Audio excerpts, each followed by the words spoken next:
course, we start on mute. Say hey, everyone. Welcome into Say Hey Plays. My name is Jose Bouquett. Thanks, everyone, for joining us as always. The Spin Doc will be joining us here very shortly. Our guest today, every Monday, we'll be breaking down the MLB card. But we have to talk real quick because welcome into the Jets. Just traded for a competent quarterback addition to Say Hey Plays. I don't know what to do with my hands, guys. What's it like having a good quarterback on your football team? I don't know. Who knows? I'm excited to watch football now. I never am excited for the NFL seasons. So this is going to be fun. So the Jets trade for Aaron Rodgers. I don't hate the deal. Still have a first-round pick this year. Everything's great. This is great. So shout out to the Jets. Excited Jets fan here. Ready to watch some football now that he has a competent quarterback and he does drugs. Who doesn't want a quarterback that does drugs? Yeah. Can't wait. It's going to be fun. I'm excited. But thanks, everyone, for joining and tapping into the show. As always, we appreciate you guys. Rocco Rogers, D. Jenkins, Christopher Commentini in there. Not an Aaron Rodgers jersey, a Zach Wilson jersey. Proud owner of 2 Zach Wilson jerseys. So shout out to me, I guess. George don't play. Justin McIvy, Ron Lofton, RVD 420, Equinemius, Anthony. Can't wait. Anthony, Jets are going to make the playoffs this year. That's all we hope for in this household. We just want the Jets to make the playoffs, and that will be okay. So I cannot wait for that. But let's talk baseball, everyone. We've got a full slate of, not even a full slate. It's about 10 games. So it's going to be a fun one. I think it's going to be very interesting to see what happens here throughout the day. And, of course, I'll be interested to hear what Spin Docs has to say about the trade because he is a Minnesotan and does not like Aaron Rodgers. I'm sure of it. So I'm excited to hear his take on it. And, speaking about him, he appears. Look at that. We're talking Aaron Rodgers. And like I mentioned, this guy from Minnesota does not like Aaron Rodgers, I'm sure. Probably thinks he's a washed-up old man. But I'm excited to hear his take anyways. Let's talk to Spin Doc Sports. What's up, Doc? Hey, what's up, guys? What's up?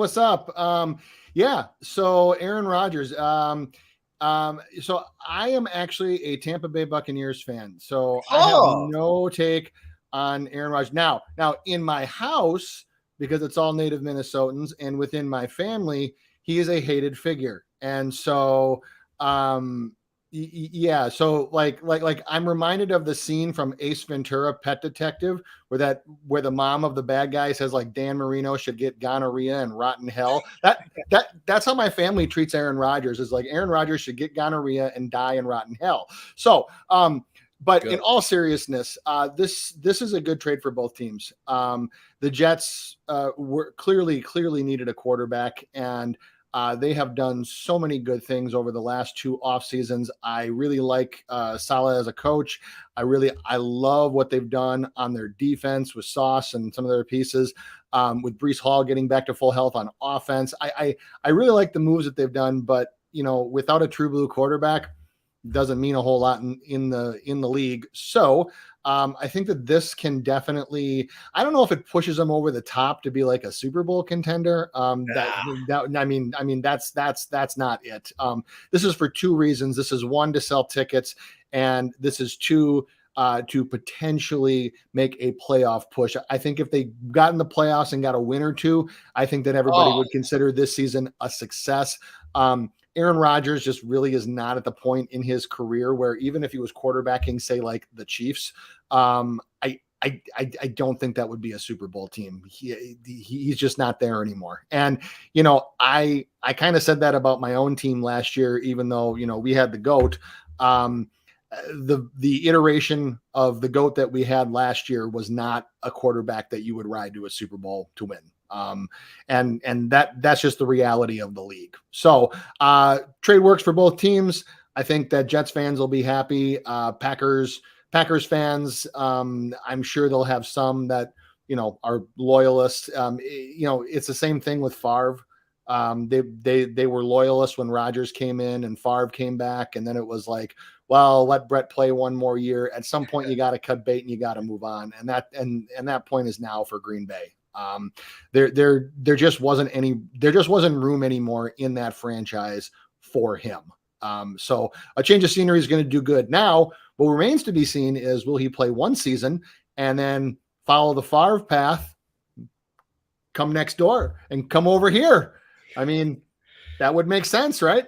It would be really funny. It would make sense, right? It would be really funny. So funny enough is that as soon as when Favre did that last time, then my family all of a sudden just recognized the greatnent that is Brett Favre at quarterback. Funny how that happens. Yeah. And the same thing happened to me because somebody sent me a message, or I was on Facebook or something, when we signed Brady, that said, I was all excited about it. And they said, "Oh, I bet you don't think he's a cheater now anymore, do you?" And I said, "No, he still is. The difference is he's our cheater now. Yes. That's the difference. He's cheating for us, not for anybody else." I said, that's the difference. So anyways, good trade for both teams. I'm excited. I can't wait. Good trade for both teams. I don't know what to do. I don't know what to do with the Jets now. I've never had a good quarterback in my life. Fun fact, Brett Favre is kind of one of the reasons why I became a Jets fan. I bought the first Madden game I bought was the one with him on the cover, and it had the Jets jersey on. It's funny. They made two versions, one with the Packers and one with the Jets jersey. So shout out to my guy, Brett Favre. I hope he's scamming more people.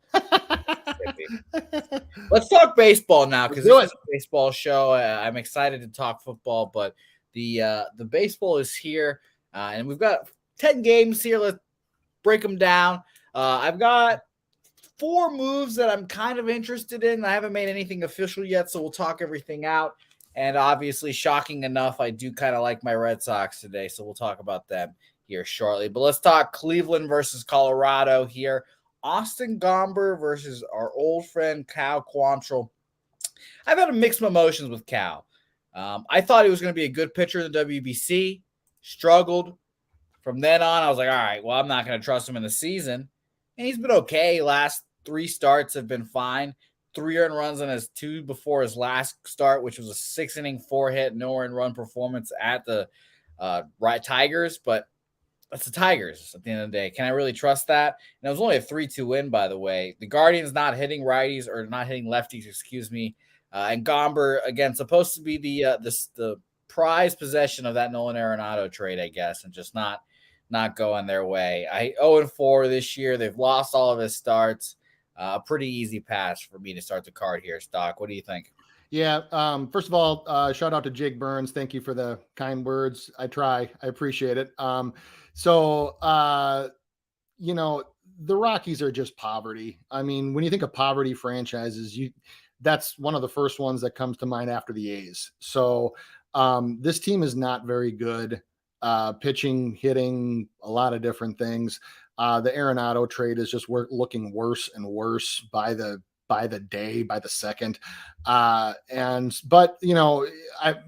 been on this show a couple times before, and I've been pretty steadfast in my belief that in MLB, unless you're doing some kind of parlay thing, which I'm not a big fan of, playing minus 200 money lines is just not.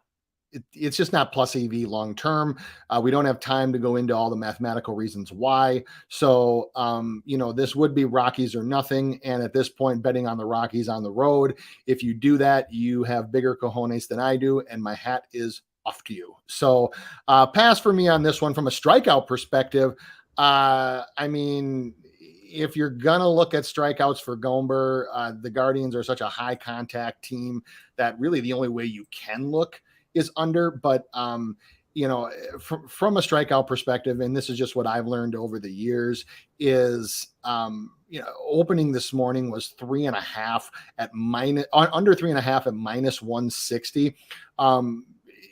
For anybody who's new to capping or doing K props, don't play under 3.5 at that high of juice. The reason why is even the worst pitchers in the world can get a strikeout or 2 by accident. So, for example, if a team's doing a hit and run or a swing and steal, stuff like that, on a 2-strike count, if you're trying to bunt somebody over, there's just a whole bunch of things where a pitcher can just get 1 strikeout here, or maybe 2 there. And then what that means is, instead of having to strike out 4, he only has to legitimately strike out 2 guys. And most major league pitchers can do that, especially at the bottom of the order. So I would just advise people, if you ever see a line where you're leaning under 3.5 at high juice, just leave it alone. I have 3+ years of data that would prove that that is not an EV play. So hit me up if you want that.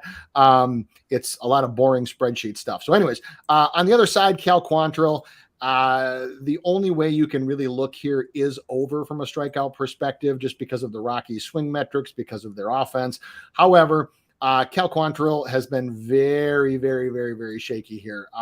Only 15.9% strikeout percentage against right-handed batters. He only has this season a 13.5% K rate, and his line is 4.5 with a slight juice on the over. That is just something I want no part of. He could get 3, he could get 4, he could get 5. Those are probably the most likely outcomes you're looking at. That's just something that I don't want to have to touch. So total pass from me. Yep. Okay. I'm glad we're on the same page there. Easy pass for both of us there as well. I wanted to refresh my pages here real quick so I make sure I've got the updated lines because I'm excited to talk about this game. Red Sox, Orioles here. And Chris Sale back on the mound after his best start in 2 years. 3 years, it seems like. I don't know, but he was great. 6 innings, 3 hits, 11 strikeouts. 11 strikeouts for Chris Sale. It feels like I haven't seen that forever. 1 earned run against your Minnesota Twins. The Twins who not hitting baseballs right now. They're a good squad, but they're just the offense is not there. We'll see what they do in this trade deadline or how they figure that out. But I obviously was shocked to see it, happy to see it. Do I typically want to back Chris Sale after that? No, I really don't. And I was completely off of this game, truth be told. But our friend Debbie Cab texted me last night saying this is a good spot for Chris Sale, a little revenge angle because he faced his Orioles team already this year in his first start. 3 innings, 7 hits, 7 earned runs there. You'll remember that game from the highlight of that game being at the last moment. That dude dropped the ball at the end of the game, cost the Orioles the win. I lean toward the over, like our guy Justin is saying here, and he's asking me to track these plays here. The stacks pod of the day here, Red Sox, Orioles over 8 there. And I like that. I like that look here, Justin, and I think I might ride with you there. Doc, what do you think about this game? So I do have a show play for this one, and it's on the Red Sox, and it's for the first 5. So I will go Boston. I'll go the Red Sox. First 5 -0.5 at +106. That is on FanDuel. Yeah, a lot of the reasons that you mentioned. Kramer just doesn't impress me. Yep. I think it was mentioned in the chat about he's a fastball pitcher pitching to a fastball pitching team. Shout out to Craig Wood for that. That's exactly correct. And even Kramer's fastball. Velo is just average. Spin is average. He doesn't really do anything that's going to make you scared in any way, shape, or form. So, he can get his 4-seam up to 95 miles an hour, but spin only averages under 2,300 RPMs of spin, which is really pretty low for a starter for a fastball. And this year, he is only striking guys out or putting guys away at a 13.9% rate for his fastball, which he throws 41.5% of the time. What this means is that it's pretty easy formula to predict that you're going to use the fastball to try to get strikes, and then you're going to come in with the changeup or the cutter. Every now and then Kramer throws a sweeper to get those strikeouts. Any disciplined hitter, especially first time through the order, can pick up on that one and say, hey, this guy doesn't get guys out. This guy can't blow it past me. He can't strike guys out on the regular using his 4-seam fastball. So when you get down in 2 strikes, you're either going to get a fastball to hit or you just prepare yourself for one of the breaking pitches. So, Sale, yeah, you mentioned his performance against the Twins. The Twins have just been absolute trash right now when it comes to swing metrics.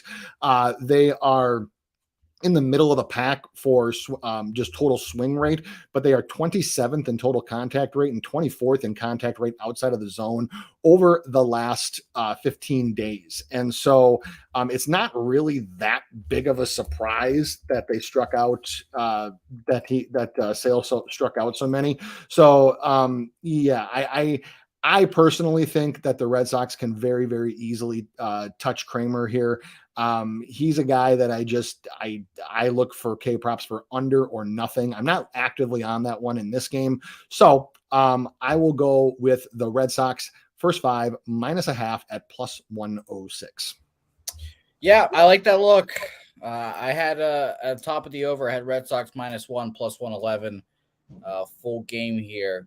I am a little admittedly concerned about a Chris Sale regression here. But I think, and again, this will shock no people at all. I'll take that Red Sox -1 as well on my card. -1 is +111 currently, and I'll drop the run line calculator in the chat right now as well. But yeah, I think obviously Kramer has just not had any success against the Red Sox. 0-4 in his career, 70 ERA. Just never been a guy that I've been particularly worried about. So I'm excited to see it. Man, Bear, Pig, no pick in the Rockies game, so you didn't miss much. We just passed on it, and we just bet on these games right here. So no worries at all. Thank you for watching. Let's move on. Next game, Houston, Tampa Bay. Great series. People could say this could be a preview for the ALCS. Who knows? Urquidy versus Taj Bradley here. I was thinking about this when I was writing down Taj Bradley's stats. I was like, how long are there any pitchers that just come in the league are just always favored in every game they go to? And I was thinking about it, and I was like, the only pitcher I could really imagine, I guess, is Shane McClanahan. Came in during the playoffs, regular season after that. I think he'd probably be favored in all his games because we all saw how good he was, but there's just random thoughts in my head there. Urquidy last time out, 4 runs against the Toronto Blue Jays. Blue Jays team hitting well, so no shame there, and a 4-2 loss. Last 2 starts before that, no earned runs at Pittsburgh, which Pittsburgh one of the best teams in baseball right now, so shout out to them. And at Minnesota, the aforementioned 1 earned run there and 5 1/3. Taj Bradley's been good. Win against the Red Sox in his debut, 3 earned runs, 5 innings. You'll take that every time. And then 5 1/3, 3 hits, no earned runs against the Cincinnati Reds.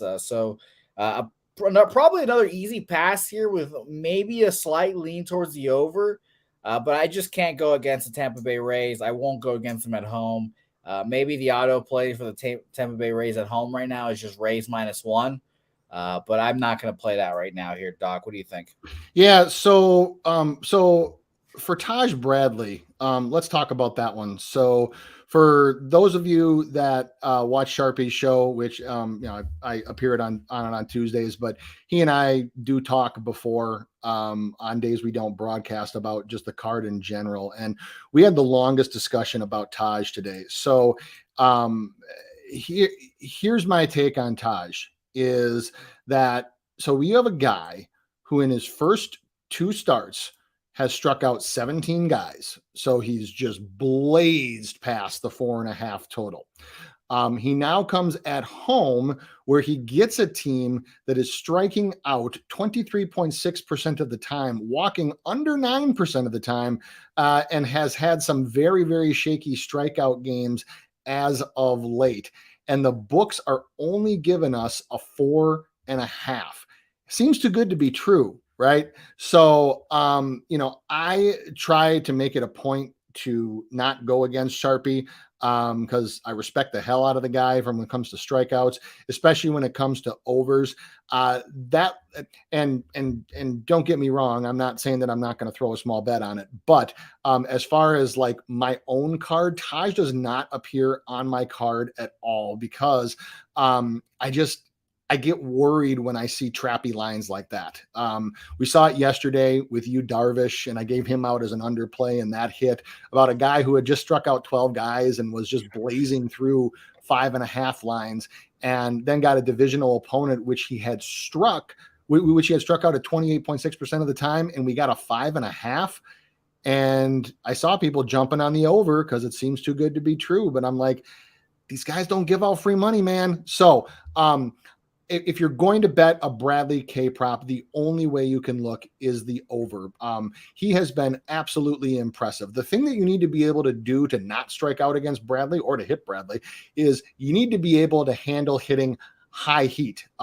Bradley's vertical movement on his fastball is one of the highest in baseball. He has 10.9 inches of vertical movement on his fastball going up. And that's 22% above major league average. Where it usually sits is in the 12-1, usually around the 12:45 range. And what I mean by that, for those that don't know, is if you look at a clock, so 12:45 on a clock, whether it doesn't matter AM or PM because it's on a clock, like an actual clock itself. But his fastball runs way up in that 12:45 range. And when I mean up, I mean, we're talking like almost like shoulder high, and the thing goes up fast. So if you are not able to lay off high heat, you are going to struggle mightily against Taj Bradley, big time.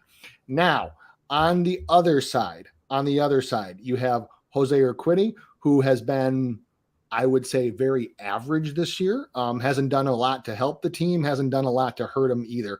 All in all, for me, it just leads to a pass on this game. I'm probably going to just lay off this one.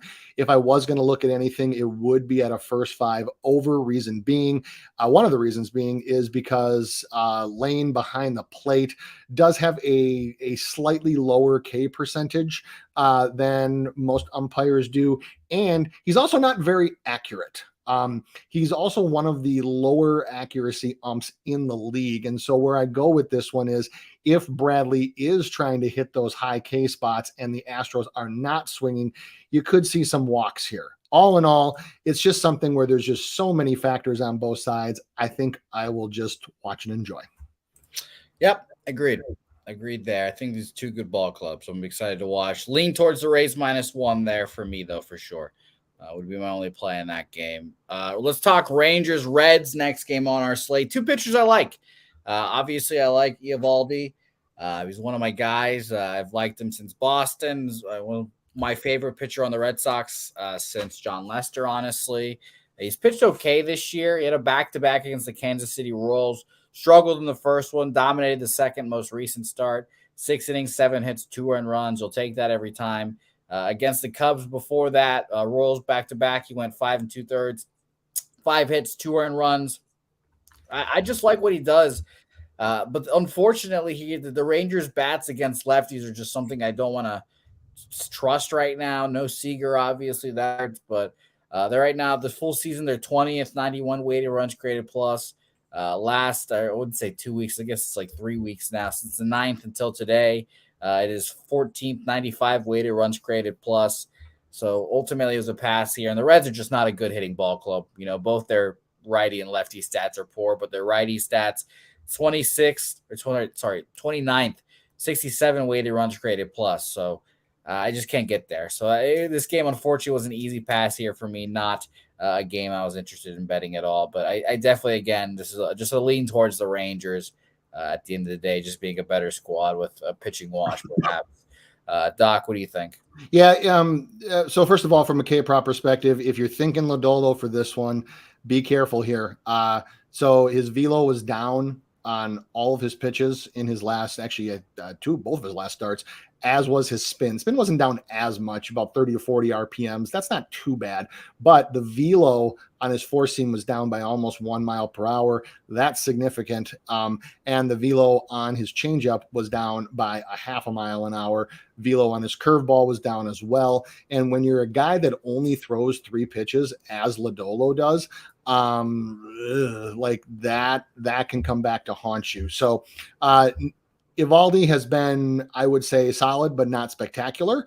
The big thing here is if the Reds can lean off the splitter, because if you can lean off the splitter by Eovaldi, you can rack up his pitch count, you can get him out of the game, you can draw walks, et cetera, et cetera, et cetera. So I have a slight lean on the Rangers here, but it would really just be a guess. So if you have to have something on this game, I would probably lean the Rangers, but it's not something I'm actively looking to put my money behind, especially not at minus 120. Great. And for Mike M's comment about books, know some people reading lines, they toss these traps out there. Yes, for strikeout props, they absolutely do. There are at least 2 to 3 lines every day where they're just begging you to take a side, and it just looks too good to be true. And the hit rate, and so, it depends on what your definition of a trap line is. But since I started tracking them, the hit on the other side, meaning the book side in this case, of those trap lines is almost 70% in favor of the books. So, and usually the people that lose are paying juice, and what they're also doing is, they're paying the books and they're paying juice. So the books collect far more from the juice than they would have to pay out in plus money for the other side. So I'm not trying to talk anybody off of a juiced prop.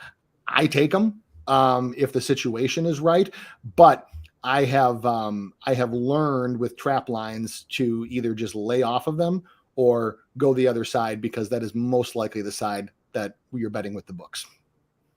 Yeah, agreed. He likes the Rangers here tonight as well. He said they're in a 83 and 24 spot tonight. So shout out to the Rangers and shout out to Mike M. Great guest yesterday. Did a great job, Mike. Shout out to you, my man. Next game. Good game here. Game I'm on, actually. 2 pitchers that I've been fading pretty actively this season. Bassett has seemed like he's gotten his shit together, though.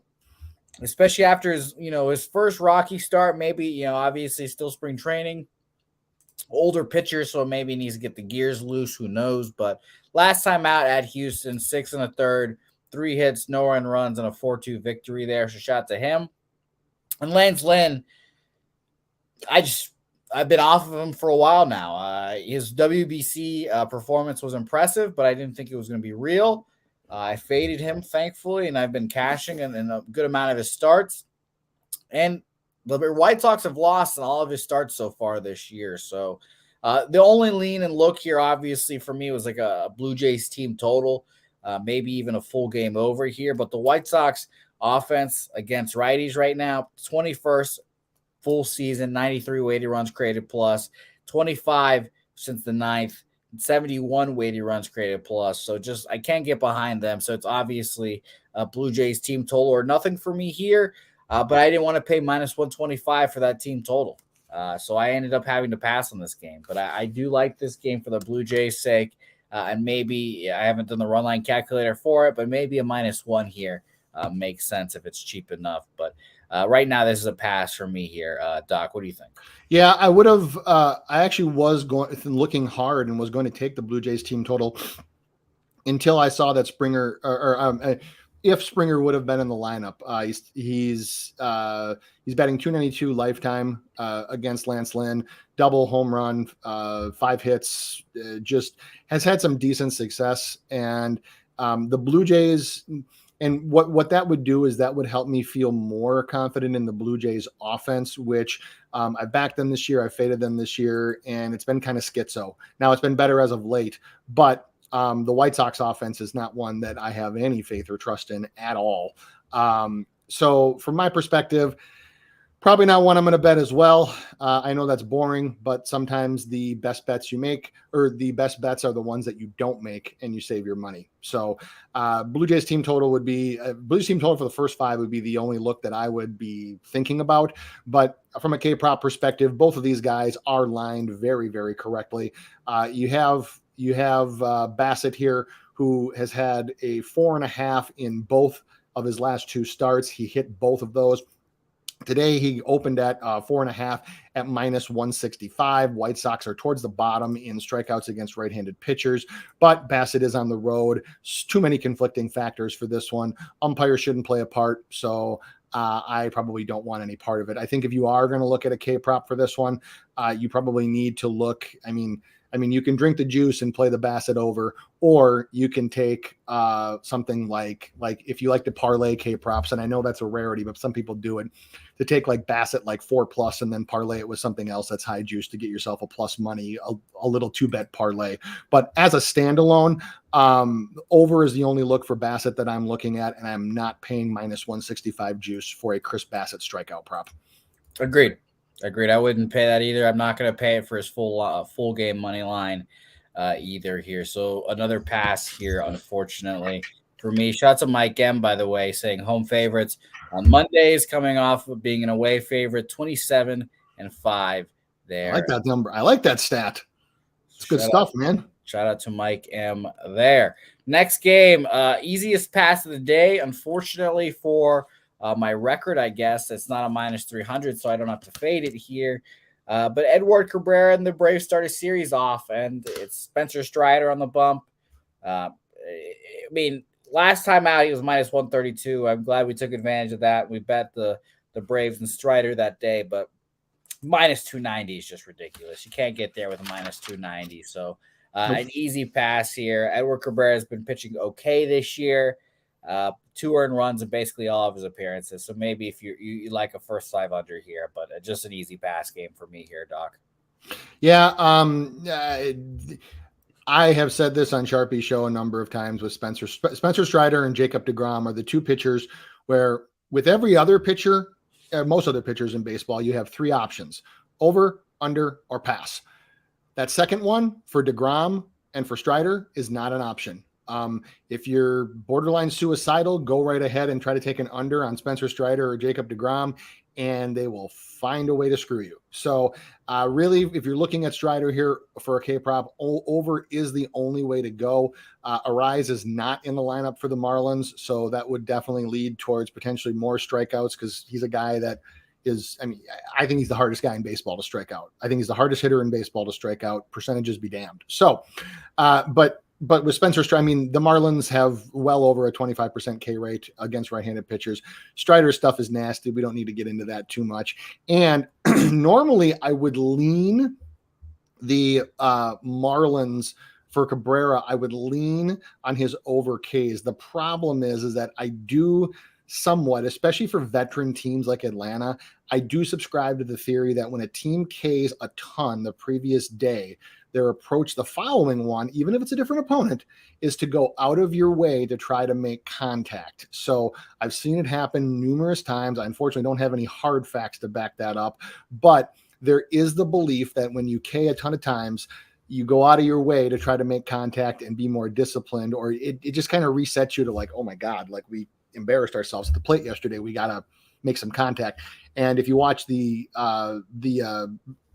Braves game yesterday, I mean, Christian Javier just absolutely mowed them down, just absolutely destroyed them. So I can't take a Cabrera prop. And, you know, like I said, if you're going to bet on Strider, over is your only option. I cannot stress enough how, you know, I mean, unless the number gets to something absurd like 15.5 or something like stupid like that, but you just cannot take under K props at normal lines for deGrom and for Strider, because they are the guys that can just rack them up and kill you. So over or nothing on Strider, and pass for Cabrera. Beautiful. Thank you there, Doc. Good analysis as always. Let's talk about this game, because I feel like I have a sneaky play here in Tigers Brewers. The Brewers offense, what happened? They started off so hot, and now, so I look over at my sheet, full season against lefties, 29th, 64 weighted runs created plus. Since the 9th, 23 weighted runs created plus against lefties. 100 is average.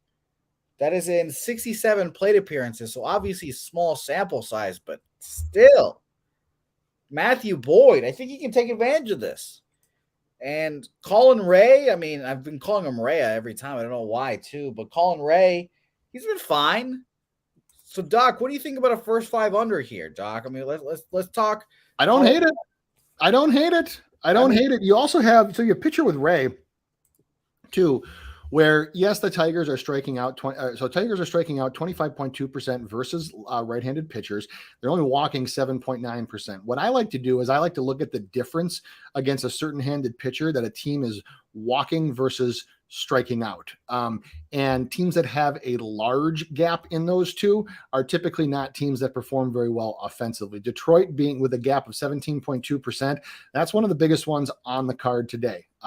It's almost as big as a team we'll talk about in a little bit, but then I look at a guy like Ray, and where I think that he can get a lot of outs is, so he's a guy, he doesn't have a blazing fastball. He throws, he's almost like the Yu Darvish mode where he throws like 5-6 pitches, mixes everything in, just kind of throws a bunch of different everything, throws some junk balls up there to try to get strikes, and doesn't have a very high K percentage, only 19% for the season, and doesn't have a high first pitch strike percentage either, only at 57.1%. The problem here is that when you're facing a guy like this for the first time, and he's going to throw a bunch of different pitches at you, there's only so many things that you can look at and that you can do to prepare yourself off a scouting report. The rest is muscle memory, and these guys thrive on muscle memory. You got to go up there and you got to experience it. So I am not touching either strikeout prop for these guys. That just seems like just trash upon trash and chasing good money after bad.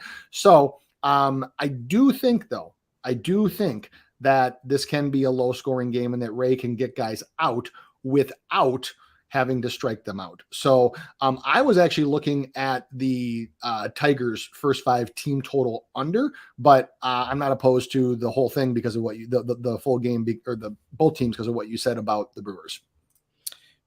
Top sets on it, Rocco Rogers on it as well, and I will officially be on it as well. First 5 under 4.5 as well. It's a great number there. I like 4.5 minus 105 for me there. Exciting matchup. The most excited I'll be to watch Tigers Brewers in a very long time. Let's talk about our next game here. An interesting matchup because we just saw it. We just saw these aforementioned Yankees and Twins go at it. We just saw your guy Johnny Brito here get destroyed by these Yankees. It was our Thursday playback. I was on the Yankees that day. I don't bet the Yankees often, so especially losing in a double up, I think as well with the Yankees was extremely annoying. And I'll be honest here, Doc, the line made me say, wow, Yankees as an underdog, that just makes me incredibly interested. But our guy, Christopher Commentini, put it in the chat earlier. Yankees are 0-2 as an underdog so far this year. Okay, I guess. Sonny Gray has been pitching well. I faded him last time out. I got lucky. He only went 5 innings, 7 hits, 1 earned run. Red Sox got the win off of him that day, 5-4. But at the end of the day, I think I had to pass on this game, Doc. I was thinking Yankees team total just to try to eliminate Brito here, but we'll see. If he's got anything here, he'll come out here and have a pretty good outing. I expect him to have one at least. So Yankees are pass for me here, Doc. What do you think? Oh, I have a play for this one. And for those of you that follow my public strikeout props, which I call my tout prop, it is from this game, and it is not from the Yankees. This is on Sonny Gray. And right now, or as of about 10 minutes before we went on air, you could get Sonny Gray, which every now and then for certain K props, you have to drink a little bit of juice. I'm willing to drink it on this one. So Sonny Gray under 6.5 strikeouts minus 136. That was on FanDuel. If you can get a 5.5 at plus money, plus 108 or better, under 5.5, I would take that for a half unit. Here's the why. And this will be posted on my Twitter feed as soon as the show is over. So what you have here is you have a line discrepancy with Sonny Gray. So the man has only pitched out of the 5th inning once this season. He has averaged 1.47 Ks per inning in his last 3 starts. However, the initial line at home against a team that's kind of been struggling a little bit offensively was only set at 1 K per inning. That is one of those trap things that we just talked about not too long ago.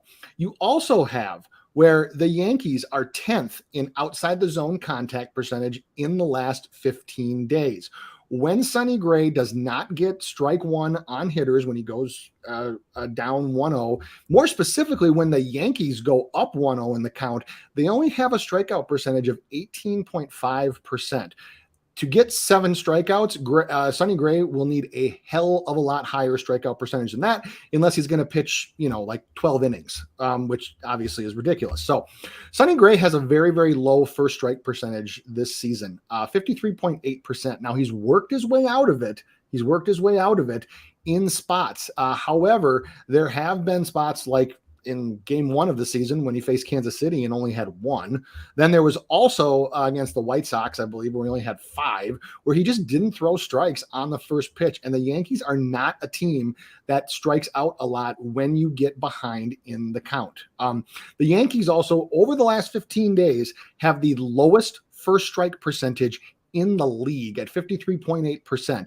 Average for most teams is about 60%. So they are doing a great job of either putting the ball in play if it's a strike or laying off of it if it's a ball. So I mentioned already about Gray. I mean, he's only pitched out of the 5th inning once, and he's been at 83 pitches or under twice already. This is what the Twins have done to multiple starters this point in the season, is they baby them. They let them go 5 or anywhere between 80 and 90 pitches, whichever comes last, and then you're done. That's it. So, I don't necessarily expect the Twins to just torch Brito for like 15,000 runs again today, which would lead you to believe that they might leave Gray in longer. And then last but not least, and I'll post this, and this is a graphic I always make for my tout props, is that, when you look at the Yankees lineup, other than, I would say, Judge a fair share just because of how he swings, but, and maybe Aaron Hicks, who is at the bottom of the lineup and probably is only going to face Gray twice, might even face him once, is that the Yankees have been doing a very good job of not striking out. As an example, Volpe was at a almost 43% strikeout rate against right-handed pitchers a week ago. He's now got it down to 29%. What that tells me is he's not striking out damn near at all. So you add all those things up, and 6.5 is just too many for me. With the way the line opened, it looked like a trap shaded towards where the books wanted you to take the over. So that means that we would bet the under in that case. I was ready to fire on 5.5 at plus money for almost a full, probably to win a full unit, not to bet a full unit, but give me 6.5 and you're not going to juice it at like minus 160 or 70 or some absurd number. Give me that. Sonny Gray, under 6.5 strikeouts, minus 136 is the official tout prop number 13 for me for the year. I will post all of this along with all of the math because I always show my why. I always explain my method. All the reasons, all the charts, everything will be posted as soon as the show is over. So that is my play for this game, would be Sonny Gray. You don't have a tout prop every day, correct? That's why there's only 13? So I normally do, but there was a brief period where I was out of the country and didn't have access. Right. And then I was out of town for business last week and didn't have a chance to. So gotcha. By the end of the year, there will be 162. Yes. Gotcha. All right, beautiful. I think I'm going to move on Yankees first 5 team total over 1.5. Just 2 runs. It's minus 120, so obviously a little juicy, but just 2 runs? Come on. I think it'll be interesting to see how it goes here for sure, but I think the Yankees, especially after getting shit kicked like that, if we don't have any fight here, New York, and I bet on you guys 3 times against Sonny Gray and the Twins, and we lose all those bets, I'd be pretty annoyed. So it's going to be interesting to see how all that goes. I'm excited to watch the game, though, for sure. Yeah. The only thing I'll say, too, is this game is easy to fall into the trap of last game's results equal this game's projections. You can't do that. Brito obviously just got obliterated last game. And while I'm not saying he's going to pitch a gem or even get a quality start tonight, it would be I think, a little short-sighted to go out there to expect that he's going to go out there and give up, like 6 runs in the first inning or something crazy like that. So it would objectively be hilarious. If it would be funny. Yeah. Don't get me wrong. And trust me, As a Twins fan and as a Minnesota resident and as the recipient of however many Yankee beatdowns we've seen over the years in playoffs in New York, in Minnesota, everywhere, every which way the Yankees could beat the Twins over the last 10 years, they have. And then they dug us up and then kicked the shit out of us again and then buried us again. So I enjoy seeing the Yankees struggle against the Twins. And even with all that, I'm still on Sonny Gray's under prop tonight, which should tell you about my confidence level. Yeah, and JP's mentioning that he's dominated the Yankees in the past, but I mean, come on. Show some backbone here, New York. Show some fucking backbone. Just show up here. Well, and actually, I mean, it's not really a fair comparison because there were, obviously was different teams, but, I mean, Gray's overall stats against the Yankees, haven't been that great. 1-2 record, 4.04 ERA, 6 career starts. Now, some of these were years ago and didn't have many guys from that team. But a 1.43 whip lifetime against the Yankees, including in 2022, where, he threw 6 innings, gave up 2 runs, had an average decent start. So, I wouldn't necessarily say that he has dominated the Yankees. And I just have to chuckle, and I'm not going to say where it is because I don't do that. But I saw somewhere on Twitter where somebody was posting that like they're on the Twins because there was a huge Sonny Gray revenge angle against his former team. I'm like, he effing played for him 5 years ago. I'm like, I think there's a statute of limitations on that. And he pitched for another team in between there. I don't really think Sonny Gray gives a shit anymore about like, hey, I'm going to stick it to these SOBs, so on and so forth. I'm like, they paid him a ton of money to, quite frankly, at the end of his tenure there to be mediocre. And he pitched for them 5 years ago. I'm not really sure that correlates to tonight. So anyways. Agreed. Maybe if it was in New York, because we all know Sonny Gray can't pitch in the big cities, but no. Yep. No, thanks. All right, let's move on because that was a good discussion on that game. And I'm excited to talk about this next game. And by the way, I think I forgot to make a graphic. So I have to make a graphic real quick because I forgot about you, Oakland and the Angels.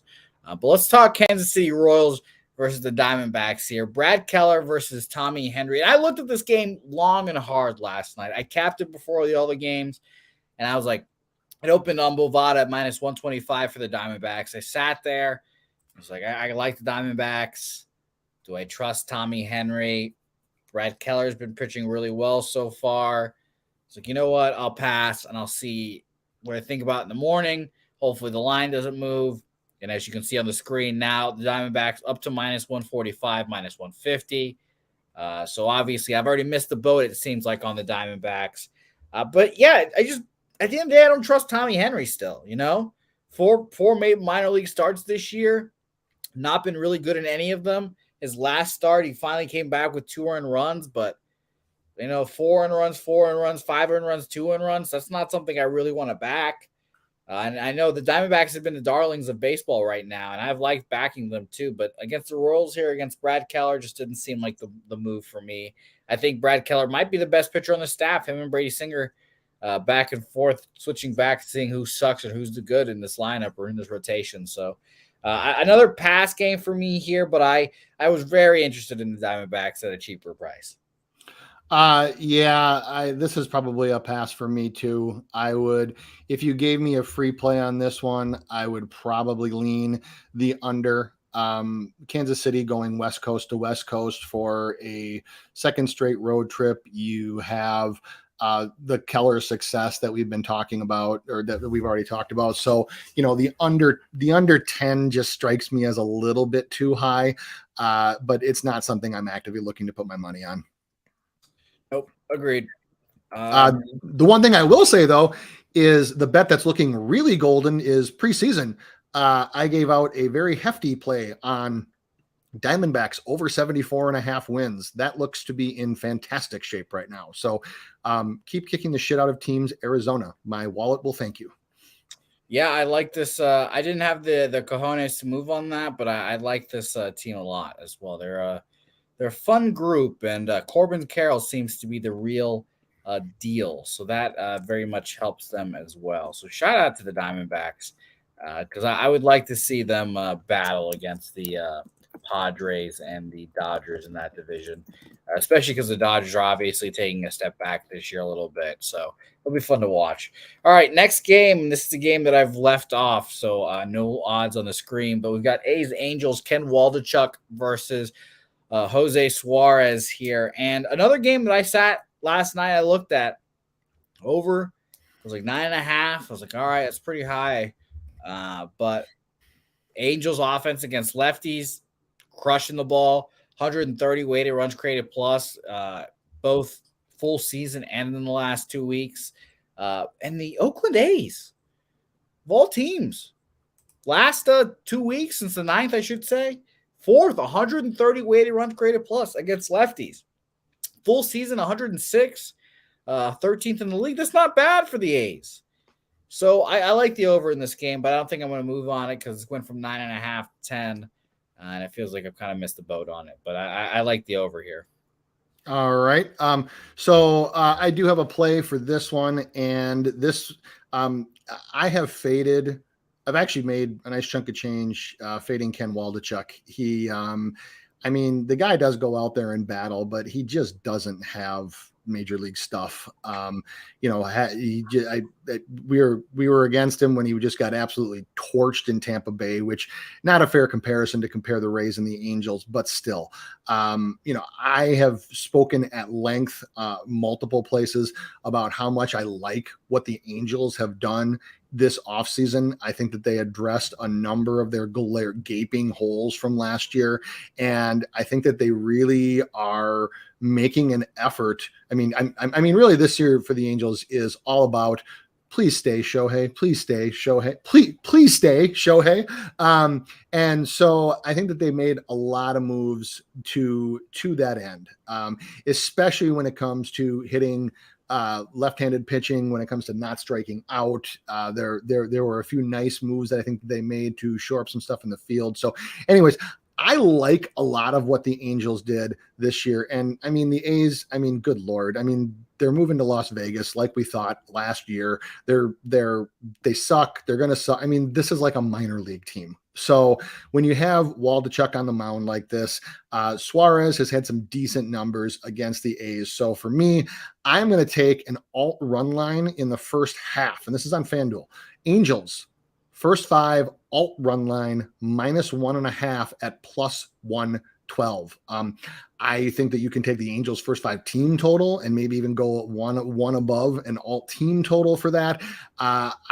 There's just nothing that I've seen with Waldichuk that would give me any confidence whatsoever that he is going to go out here and he's going to shut this Angels lineup down. So give me an alt team total. If you really, really want to gamble, you can go -2.5 for +182. But that's probably about as high as I would go. So, but official Angels, first 5 -1.5, alt line +112. It's funny. The Angels team totals are all juiced to the gills as well. Like the 5.5 is -110. So that's the only one that you can really bet. The first 5 team totals at 3.5. So that's pretty crazy. And even the A's, I would love to bet an A's 3.5, but it's at -130. So just a little bit outside my price range there. So I like the over here. I'm not going to make it official at 10. I liked it at 9.5. So let's move on here. Oh, and sorry, I was going to say to Professor Chris, the number 30 ranked pitching team tonight. I think you could probably say they're the number 30 ranked hitting team, fielding team. Look, in all seriousness, I feel bad for A's fans because your owner made you bad on purpose, and he made you bad so he could move the team to Las Vegas. It was the real life version of Major League. Yep. Only there wasn't a former showgirl as the owner. It was essentially a rich white dude who wanted more money and wanted the city to build him a stadium. They said no, so he said, fine, I'm going to suck and start dealing with Las Vegas. So I feel for the A's fans because they've had some really good years in the past, but this is going to be an ugly, ugly breakup. This is going to be an ugly divorce. I agree. It sucks for the A's. The Vegas A's will be pretty cool. And the totals there will be like Coors. It'll be like 12, 11 and a half, like 13. It'll be those kind of ridiculous numbers there just because it's the desert and higher altitude and all that good shit. But yeah, I feel bad for the A's, man. You really do. You really do feel bad for them. So I hope that somehow this ends up being okay for them. But the only solace I have for A's fans, if you do stick with them, your team is going to spend a shitload in Vegas compared to what you are now. So I'll be interested to watch that. All right, last game on the card. Let's talk Giants, Cardinals here. Jordan Montgomery, Alex Cobb. I have a play here. I mean, it's kind of an obvious like Cardinals first 5 money line here against the Giants team. We've talked about it before. They struggle against lefties, but shout out to Nufflush Allen, Giants guy. He mentioned the last time we were on the Mets, David Peterson was pitching lefty. We're like, all right, we'll just keep riding this train, see how it goes. He mentioned, don't be lazy, look into the lefties they hit. And David Peterson was apparently one of them because he got crushed against them. So I'll be interested to see how Jordan Montgomery does against the Giants here, being another kind of lefty, kind of into Jordan Peterson, not like a hard throwing lefty is kind of what I'm getting to. So I'll be interested to see how he does here. But I like Cardinals first 5 money line, leaning that way heavy. The only concern is, like I mentioned, that the Cardinals right now and the Cardinals against righties, I should say, 100 weighted runs created plus for the last 2 weeks and 110, 109, I should say. They're 10th for the full season. So the numbers aren't really that impressive, but I still like the Cardinals here to get it done in the first 5 innings, though I'm not sure if I'm making it official yet, Doc. What do you think about this game? I can't disagree with you. I talked earlier about how there's only one team today that has a higher discrepancy between K rate versus walk rate of the handed pitcher that they're facing tonight. And that would be the San Francisco Giants, 30.9% K rate against lefties, 6% walk rate, a difference of 24.9%. I could go into this one over and over again.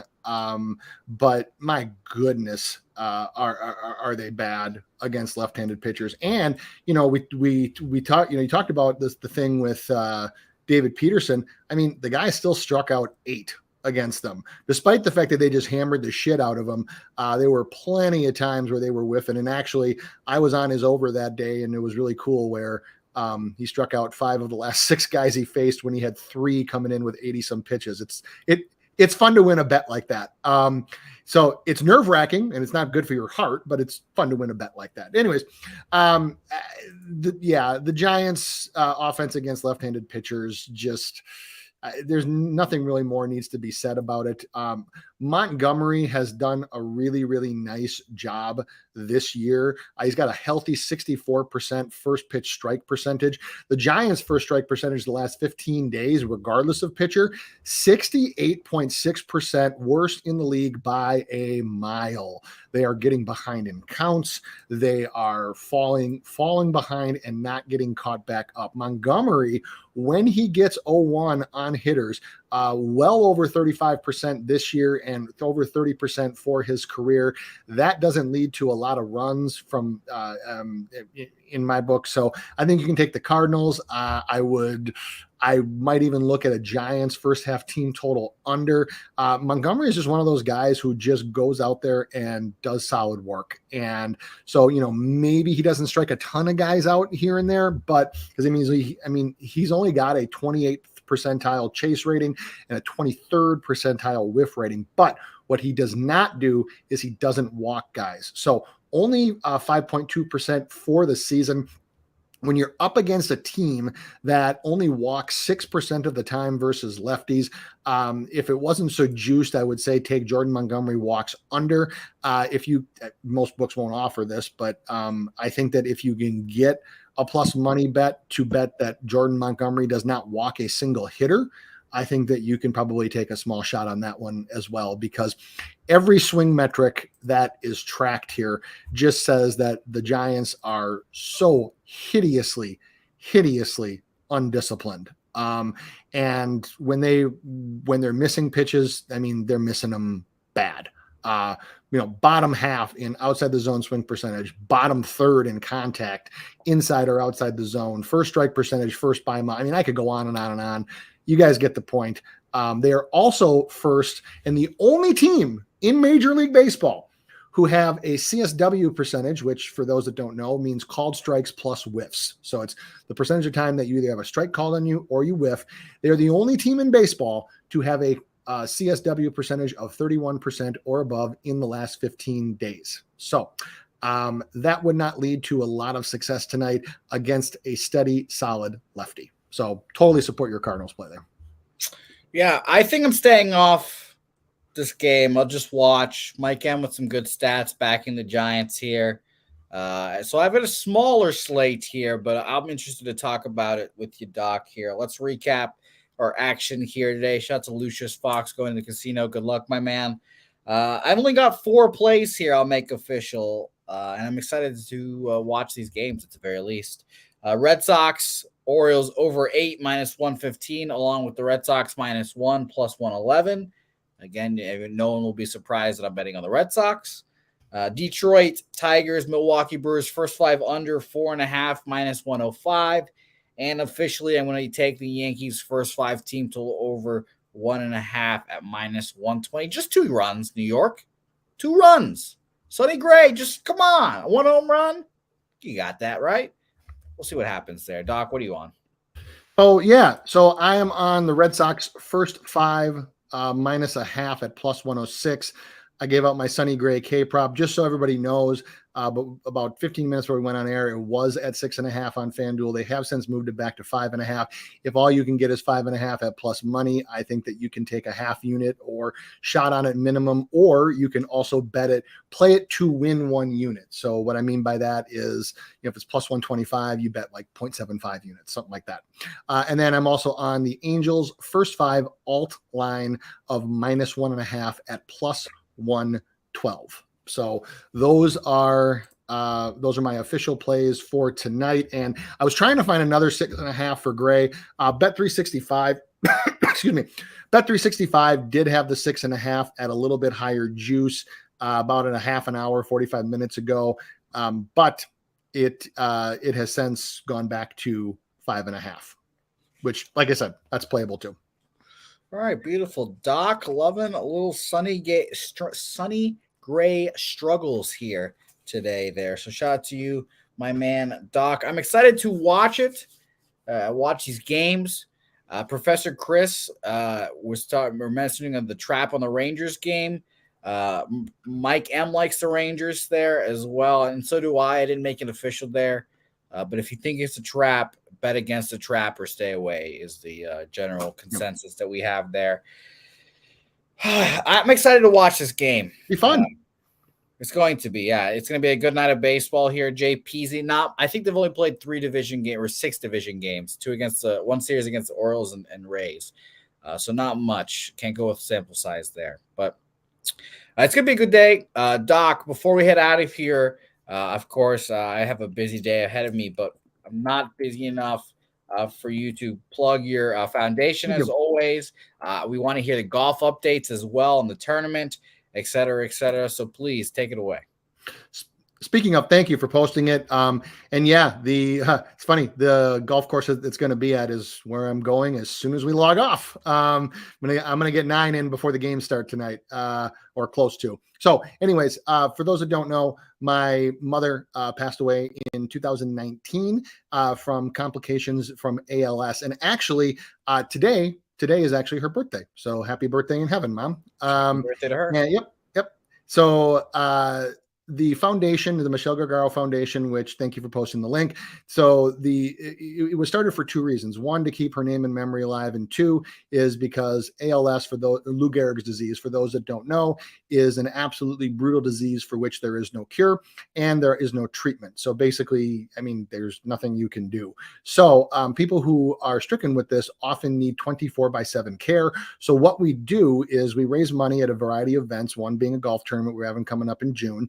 and a couple other things like auction and stuff that we have. And then we donate that money to a family who has a loved one who is stricken with ALS, and we pay for a caretaker to come in, and a professional caretaker to take care of them, because people don't realize that when you're caring for somebody who needs that kind of help, is that it's not just like sitting with them or like bringing them food or whatever. You also have to worry about like oxygen lines, and you have to worry about, like wheelchair settings and things like that. So if you're not properly trained to do it, you could, a lot of people with ALS have a feeding tube. So the feeding tube has to be cleaned. I mean, there's just a whole host of things that a layperson has to remember, and people have everyday lives. So what we do is then we use that money and we pay for professional caretakers to come in and help the family out. So thank you to everybody saying happy birthday to my mom. Yep. Love you, Mom, and happy birthday in heaven. Beautiful. Happy birthday to her again. We appreciate you, Doc, for joining us. You'll be back here next Monday. It'll be a whole lot of fun. Thanks, everyone, for watching. Follow us on social media at SpinDoc Sports, at Jose Bouquett. Don't forget to say hey, and we'll see you guys next time.